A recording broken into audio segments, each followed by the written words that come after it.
여러분, 문재인 대통령의 어떤 핵심 공약이라고 이야기해야 되나요? 주 52시간제, 저녁 있는 삶을 보장하겠다는 그것 말입니다. 그런데 이 주 52시간제 때문에 사실 근로자는 저녁 있는 삶이 아니라 저녁에 일하는 삶이 되는 거고요. 사업주는 야, 더 이상 못하겠다. 범법자가 되느니 폐업을 하겠다. 아니면 쪽으로 생산량을 줄이겠다. 이렇게까지 이야기하는 그런 상황으로 맞닥뜨리고 있습니다. 왜냐고요? 주 52시간제 시행을요, 무조건 내년에 하겠다는 거예요. 중소기업이 지금 아우성을 치고 있지만 무조건 하겠다는 거예요. 무조건. 2018년 7월 1일 날 300인 이상 사업장에 주 52시간제를 도입했습니다. 그리고 원래 올 1월 1일부터 50인 이상 사업장 299인 이하 사업장에 주 52시간제를 도입하고자 했어요. 그런데 중소기업이 난리가 났습니다. 준비가 안 됐다. 준비가 안 됐는데 여기다가 계속해서 하라고 하면 되겠느냐 이거예요.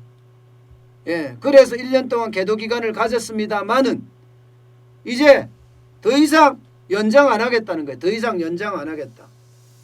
그게 이재갑 고용노동부 장관의 이야기입니다. 이야기는 거창해요.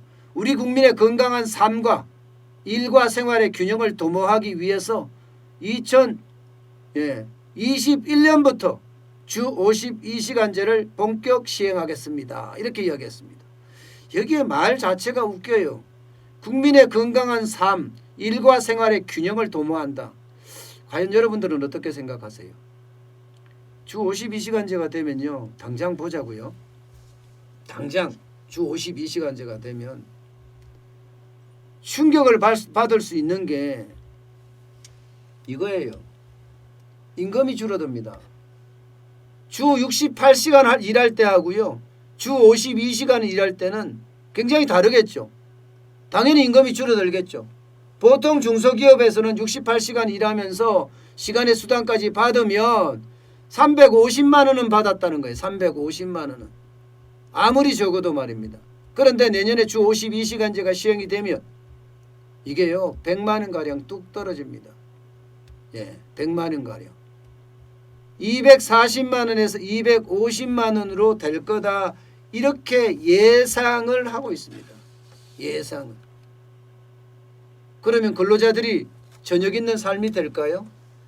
이 350만 원을 받다가 240만 원, 250만 원을 받으면 한 달에 100만 원 이상 앞까지가 나는데 이게 여러분 저녁 있는 삶이 될까요? 안 됩니다. 결국은 그 100만 원을 메꾸고자 저녁에 투잡을 뛰어야 된다는 결론이 생깁니다. 저녁에 투잡을 뛰어야 된다. 왜 일하고 싶은데 일하는 걸 막죠? 정부가 도대체 뭔데 내 개인의 삶까지 왜 방해하냐고요. 이게 이제 근로자들의 이야기예요. 근로자들의 이야기.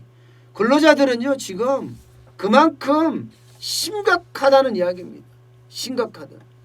주 40시간 일하고 연장 근로를 더 하겠다 이거예요. 더 하겠다. 지금은 연장 근로를 평일날이나 휴일날에 더 하고 싶었지만 못한다고 하니 나는 더 하겠다 이거예요. 더 하겠다. 더 해야지 내가 먹고 사니까 우리 아이들을 키우니까 우리 가정에서 생활이 되니까 하겠다는데 못하겠다. 하지 마라. 이렇게 이야기하는 겁니다. 그러면 중소기업은 어떻게 돼요? 중소기업은 사람을 그만큼 또 뽑아야 되잖아요. 주 52시간 68시간 하던 사람이 52시간으로 16시간을 줄이면 16시간에 매일 주에 16시간에 해당되는 한 사람을 더 뽑아야 되잖아요. 여기에는 두 가지 문제가 있습니다. 여러분. 어떤 두 가지 문제나 뽑으려고 해도 뽑을 사람이 없다가 있고요. 또 뽑는다고 해도 그 비용을 감당할 수 없다가 있습니다.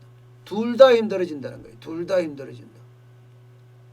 그러면 중소기업 사업주 입장에서는 어떻게 하겠습니까? 사업의 규모를 줄이거나, 그죠? 줄이거나. 그렇지 않으면 이도 저도 모르겠다. 그냥 문 닫자. 범법자가 되느니 차라리 문 닫는 게 낫지 않겠느냐 하고 이야기할 가능성이 굉장히 크다는 겁니다. 실질적으로 그렇게 나올 가능성이 큽니다. 여러분, 대한민국에 가장 중요한 게 말입니다. 제가 늘 말씀드렸다시피 뿌리 산업이에요. 이 뿌리 산업이 무너지면 이 중소기업조차도 굉장히 어려워질 수가 있습니다. 뿌리 산업이 튼튼하게 가야 되는데 대한민국 뿌리 산업은 지금 거의 모래성이나 다름없어요. 뿌리 산업 하면 주물 있잖아요. 주물 만드는데, 금형 만드는데, 용접 만드는데, 표면 처리 도금하는 데 있잖아요. 열 처리하는데, 이런 데가 뿌리 산업이에요. 근데 그 뿌리 산업에 가보면요, 한국 사람 없어요. 이미 없어요. 한국 사람이 있다고 하더라도요, 나이가 보통 60대라고 해요. 60대. 50대 후반에서 60대. 거기에 일하는 외국인 근로자들, 그들만 젊은 친구라고 이야기합니다. 이렇게 되면 뿌리 산업이 어떻게 돼요? 뿌리 산업이 완전히 무너지는 그런 상황을 맞을 수도 있습니다. 뿌리 산업이. 뿌리 산업이 무너진다는 것은 여러분, 결국 우리 산업의 어떤 형편이 굉장히 어려워진다는 그런 이야기예요. 그러면 어떻게 해야 될까? 주 52시간제 시행을 하자 그러면. 시행을 하면 이게 좋은 대안이 있어야 될 거 아니에요. 그게 바로 탄력 근로제예요. 탄력 근로제는요, 일만 할 때 일을 그때 더 하는 거예요. 주 52시간이 아니라 뭐 주 68시간 아니면 주 100시간도 일하는 거죠. 탄력 근로제니까. 많을 때는 엄청 하고 없을 때는 일을 안 하는 겁니다. 없을 때는 일을 그만큼 줄이는 거예요. 이게 탄력 근로제예요.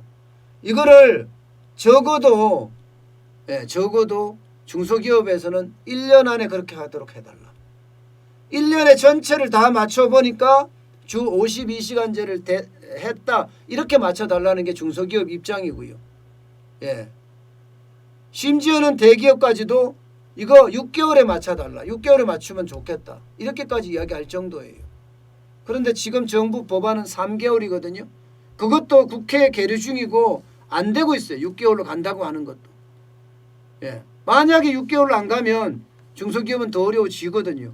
국회는 지금 책임 방기하고 있습니다. 그거라도 지금 통과시켜달라. 어떻게 하든 살아보겠다고 중소기업 사장님들은 진짜 눈물로 호소하지만 이거 안 받아주고 있어요. 만약에 이거 어기잖아요. 징역 갑니다. 징역. 2년 이하의 징역을 가든가 아니면 2천만 원 이하의 벌금을 내는 그런 상황까지 맞을 수밖에 없습니다. 도대체 국회는 도대체 무슨 일을 하고 있죠?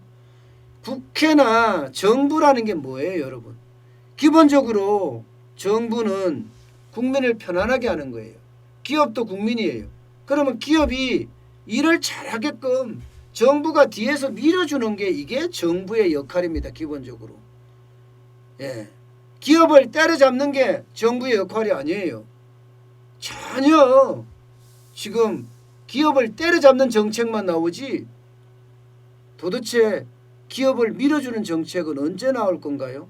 이제 문재인 정부 얼마 남지도 않았는데 계속 때려잡는 정책만 펼 건가요? 돈을 벌어주는 거는 기업입니다. 그런데 그 기업이 홀대를 받아도 너무 홀대를 받는다. 뭐 이런 생각을 지울 수가 없네요.